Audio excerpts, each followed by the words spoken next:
There's a whole new thing, by the way, just to create the presentation today. You're welcome.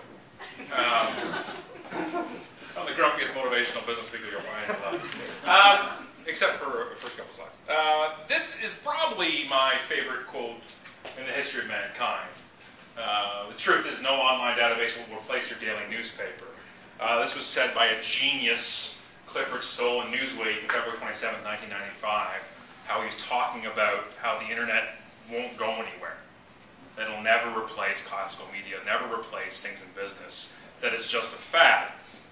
And then he went on to say, in the only way a business guru can say, we're promised instant catalog shopping, just point and click for great deals.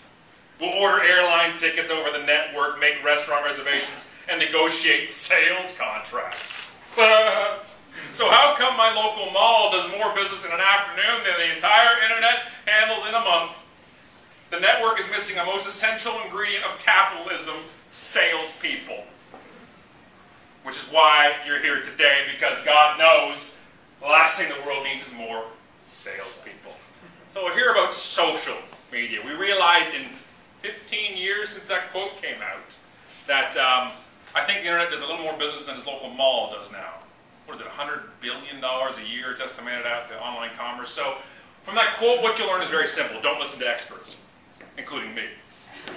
Make up your own mind here, people. If you think it's right, if it feels right, then you're probably not alone in that factor. And that's what happened. We had a lot of naysayers back in '95 when the smart people were registering domain names, and people like me, my buddies were looking at boobies online the entire time. So one of those groups is retired millionaires, the other of us are still looking at the boobies. So this is how it works. So for me, it's about a social strategy. I don't really like using the term all the time, social media. All right, although I do put the me in social media, let me tell you.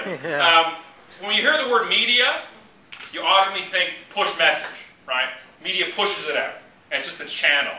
And really, to me, it's that social networking. It's relationships. It's a fancy new way of saying building relationships.